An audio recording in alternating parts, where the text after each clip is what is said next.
Selamat malam pemirsa, senang sekali hari ini malam hari kembali menyapa Anda di Indonesia Business Forum bersama dengan saya Celia Alexandra. Pemirsa, tampaknya perang tarif semakin memanas nih. Kalau di studio saya saat ini dingin tapi perang tarif semakin memanas pemirsa. Hari ini tarif resiprokal Trump sudah mulai diberlakukan. Indonesia menjadi salah satu negara yang terkena tarif resiprokal Trump sebesar 32%. Berbagai dampak sudah kita lihat, mungkin sudah kita baca di media terkait dengan turunnya demand atau permintaan dan bahkan ini bisa berpengaruh terhadap PHK. Apakah betul dan apakah ada peluang pemirsa yang bisa dimanfaatkan oleh Indonesia dari resiprokal tarif Trump ini? Kita akan bahas di Indonesia Business Forum dengan sejumlah narasumber yang sudah kami hadirkan di studio dan juga yang hadir melalui Zoom pada malam hari ini pemirsa. Saya akan sapa terlebih dahulu. Pertama ada Pak Jumhur Hidayat, Ketua Umum Konfederasi Serikat Pekerja Seluruh Indonesia, KSPSI. Selamat malam, boleh dipakai mic-nya Pak? Ya, selamat malam Mbak Celia. Selamat malam. Kemudian juga hadir bersama dengan kita Pak Bayu Krisnamurti, Guru Besar Fakultas Ekonomi dan Manajemen IPB. Selamat malam Pak Bayu. Selamat malam. Hadir juga perwakilan dari pemerintah nih kali ini. Ada Pak Raden yang hari ini hadir bersama dengan kita, Raden Pardede, Staf khusus Menko Perekonomian. Selamat malam Pak. Selamat malam. Oke. Hadir juga bersama dengan kita Ibu Ane Patricia Sutanto, Waketum Asosiasi Pertekstilan Indonesia Bidang Perdagangan. Selamat malam. Selamat malam. Dan melalui Zoom pada malam hari ini pemirsa hadir bersama dengan kami Bang Rizal Malarangeng, Direktur Freedom Institute. Selamat malam Bang Seli. Terima kasih sudah memberikan kesempatannya untuk hadir. Baik, sebelum kita bahas. Oke, baik sebelum kita bahas pemirsa, ini semakin memanas tampaknya. Narasumber kita sudah siap untuk menjawab, tapi usai jeda kita harus dengarkan dulu bagaimana informasi berikut ini. Industri tekstil menjadi salah satu yang terdampak pemirsa karena kita ekspornya cukup tinggi di Amerika Serikat. Bu Ane, kalau hari ini kalau kita lihat memang sudah diberlakukan sistem tarif dari Trump, resiprokal Trump. Apakah memang sudah diberlakukan? Anda melihatnya bagaimana?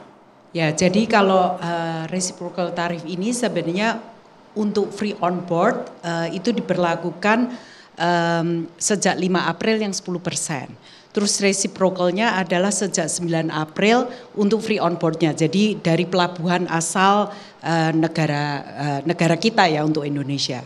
Tapi untuk sampai di US maksimum Mei 27. Jadi barang-barang yang masuk ke US sebelum Mei 27 dan keluar dari negara kita tanggal 5 April untuk yang 10% dan yang 32% tanggal 9 April itu nyampe di sana sebelum Mei 27 belum dikenakan resiprokal. Okay. Tapi setelah itu baru dikenakan. Tapi ada dampaknya tidak terhadap industri tekstil? Oke, begini. Kemarin kami bersama dengan Kementerian Kemenko Equin maupun juga dengan Kementerian Perdagangan juga dengan DEN sudah mapping sebenarnya negara-negara mana yang merupakan kompetitors dari Indonesia dari sisi TPT dan negara-negara mana yang bisa menjadi threat untuk Indonesia. Tapi isu-nya sebenarnya bukan hanya itu, kita juga menyampaikan pemerintah jauh sebelum Liberation Day. Kita mau fokus kepada deregulasi yang kita canangkan untuk industri padat karya. Kenapa? Karena mungkin Mbak Celia udah dengar kan, di beberapa bulan ini atau khususnya tahun lalu banyak sekali industri padat karya yang sudah terdampak di luar urusan Trump ya. Jadi kita memang memohon ke pemerintah untuk kita sama-sama meningkatkan daya saing terhadap negara-negara yang menjadikan Indonesia sebagai market dumping. Nah, jadi US tarif ini isunya bukan hanya ekspor kita ke US, tapi kita juga harus bersaing dengan seluruh negara di dunia termasuk negara Indonesia sendiri. Kita kan ada market domestik di mana produksi TPT kita bisa berdaya saing di berbagai negara termasuk di US. Jadi ini ada dampak terhadap negara-negara seperti China yang jelas kena tarif begitu tinggi, 104% kan total. Terus udah gitu Kita ngomong Vietnam, Vietnam kan lebih tinggi dari kita. Terus kita juga ngomong Bangladesh, Kambodia. Tapi yang lebih tinggi itu akan bersaing dengan kita di negara kita sendiri, termasuk juga negara-negara lain di luar US. Tapi untuk US sendiri, kita peluangnya ada nggak? Ada, sepanjang efisiensi kita dari pengusaha, dari pekerja, juga dari pemerintah terjadi. Jadi kita nganggap ini virus Trump 2.0 is a good virus if the government, kita, akademisi, pekerja, kita tuh pengusaha ya, juga media, juga politician sepakat bahwa kita harus memberlakukan darurat nasional untuk deregulasi terhadap industri padat karya. Oke. Nanti kita akan coba dalami lagi terkait dengan peluang-peluangnya begitu ya. Tapi saya mau ke Bang Selly. Bang Selly, kalau Anda melihatnya bagaimana? Dampak apa saja yang akan terjadi Bang Selly, khususnya untuk industri dan juga tenaga kerja yang kita lihat di media sosial begitu masif sekali, mungkin saja terjadi PHK. Kalau dampaknya mungkin nanti Bu Selly tadi kan bagus tuh Pak Raden, Pak Bayu. Yang jelas kan yang bayar tarifnya rakyat Amerika. 32% lebih mahal lah. Kalau barang kita tadi bisa lebih bersaing, bisa lebih murah dengan berbagai macam perubahan yang kita lakukan di Indonesia kan barangkali bisa come up with the difference ya. Tapi sebelum itu barangkali apa yang dikatakan oleh Presiden dan kebijakan pemerintah kan bagus sekali. Bahwa ini momentum penting ini yang mengubah dunia. Ini kan jangan lupa kita bicara dalam suatu sistem dunia yang secara drastis diubah oleh Trump secara sepihak. Apapun alasannya lah. Ada kontradiksi kebijakannya, mau proteksi, mau reindustrialisasi, mau mengurangi defisit, itu urusan dalam negeri Amerika lah.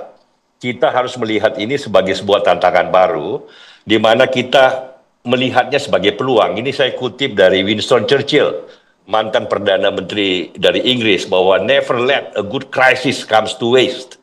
Jadi jangan sia-siakan kalau ada krisis, lakukan perubahan untuk memperbaiki dirimu sendiri. Itu yang filosofi paling bagus saat ini. Toh kita pernah mengalami krisis yang hampir sama dalam bentuk yang berbeda tahun 80-an. Tiba-tiba harga minyak anjlok, minyak bumi 80% dari PDB, dari penghasilan pemerintah waktu itu. Dan kita dalam 10 tahun bisa menggenjot ekspor non migas. Sehingga ekonomi Indonesia jauh lebih sehat ketimbang sebelum krisis minyak awal 80-an. Nah, kalau krisis ini juga sama dalam pengertian dampaknya yang drastis, maka tindakan kita dalam deregulasi, dalam mengatur cara berpikir kita soal merkantilisme, soal autarki, soal bagaimana kita melakukan ekspor dan impor dalam berhubungan dengan negara lain, itu kan jadi bagus sekali. Sehingga kita memakai apa yang dilakukan oleh Trump terhadap dunia ini untuk, ya selain negosiasi itu sangat bagus sekali, prinsip dari Presiden bahwa we negotiate. We don't want to retaliate. Buat apa kita retaliasi? Tetapi kita gunakan ini untuk melakukan perubahan yang penting sehingga ekonomi Indonesia muncul sebagai ekonomi yang jauh lebih efisien dan produktif. Nah ini, kalau ini terjadi, kita tepuk tangan dan memberikan 2 jempol kepada pemerintahan Indonesia. Oke. Tapi Bang Selly, pertanyaan saya saat ini adalah kalau kita lihat retaliasi juga dilakukan oleh Cina, pastinya dampak juga akan terjadi kepada Indonesia. Ditahan dulu ya Bang Selly, usai jeda kita akan bahas di Indonesia Business Forum.